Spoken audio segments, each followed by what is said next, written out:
வணக்கம். இன்றைக்கி நம்ம ரொம்பவே சுவையான பப்பாளி காய் கிரேவி எப்படி பண்ணுறதுன்னு பார்க்கலாம் வாங்க. இதுக்கு ஒரு பப்பாளி காய் எடுத்துக்கலாம்.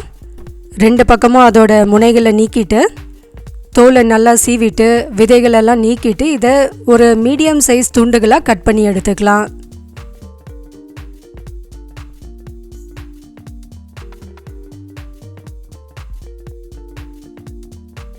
இப்போ ஒரு பேனில் கொஞ்சமாக எண்ணெய் சேர்த்துக்கலாம்.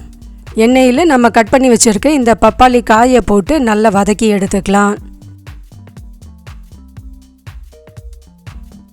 ஒரு 5 நிமிஷம் இப்படியே எண்ணெயிலே வதக்கலாம். பப்பாளி காயோட அந்த பச்சை வாசனைலாம் போய் இது நல்ல ஒரு கோல்டன் ப்ரௌன் கலருக்கு லேசாக கலர் மாற ஆரம்பிக்கும். பப்பாளி காய்கள்லாம் இந்த அளவுக்கு வதங்கினா போதும். இப்போ இதை எடுத்து தனியாக வச்சுக்கலாம்.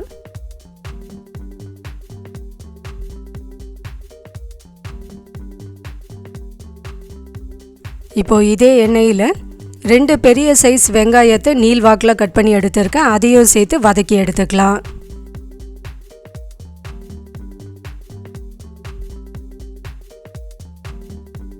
வெங்காயத்திலே தேவையான அளவு உப்பு சேர்த்துக்கலாம். கொஞ்சமாக மஞ்சள் தூள், 2 ஸ்பூன் இஞ்சி பூண்டு விழுதையும் சேர்த்து நல்லா வதக்கிட்டு இது நல்ல ஒரு பொன்னிறமாக மாறுற அளவுக்கு வதக்கி எடுத்துக்கலாம்.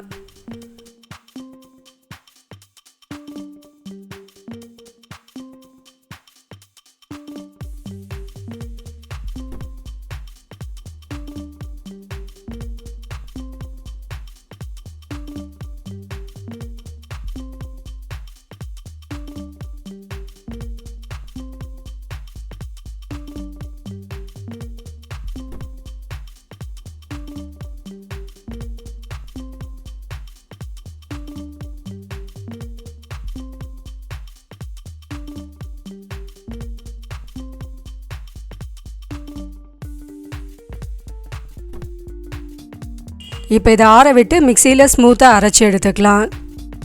முதல்ல நம்ம சேர்த்த எண்ணெயே மிச்சம் இருக்குது. இதில் கொஞ்சமாக பட்டை போட்டு தாளிச்சிக்கலாம். பட்டை பொரிஞ்ச பிறகு நம்ம அரைச்சி வச்சுருக்க இந்த வெங்காய விழுதையும் இது கூட சேர்த்துக்கலாம்.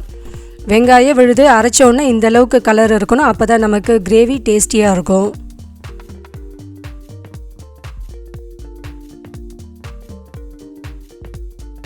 ரெண்டு பெரிய சைஸ் பழுத்த தக்காளியும் நல்லா மிக்சியில் அரைச்சிட்டு அதையும் இது கூட சேர்த்து வதக்கி எடுத்துக்கலாம். அடுத்து இதில் 1.25 ஸ்பூன் மிளகாய் தூள் சேர்த்துக்கலாம்.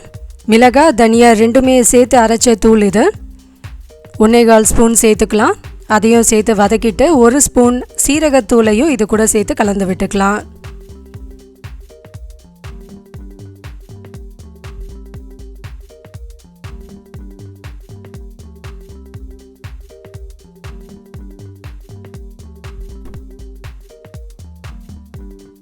கிரேவிக்கு தேவையான தண்ணி சேர்த்துக்கலாம்.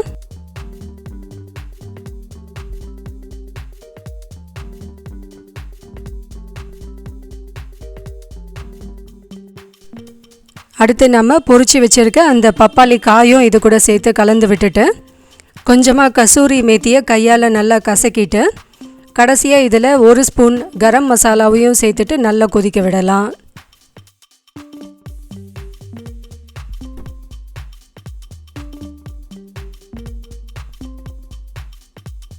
மூடி போட்டு இதை நல்லா ஹை ஃப்ளேம்லேயே கொதிக்க வைக்கலாம். ஏன்னா இதில் ஆல்ரெடி எல்லாமே நல்லா வதங்கியாச்சு.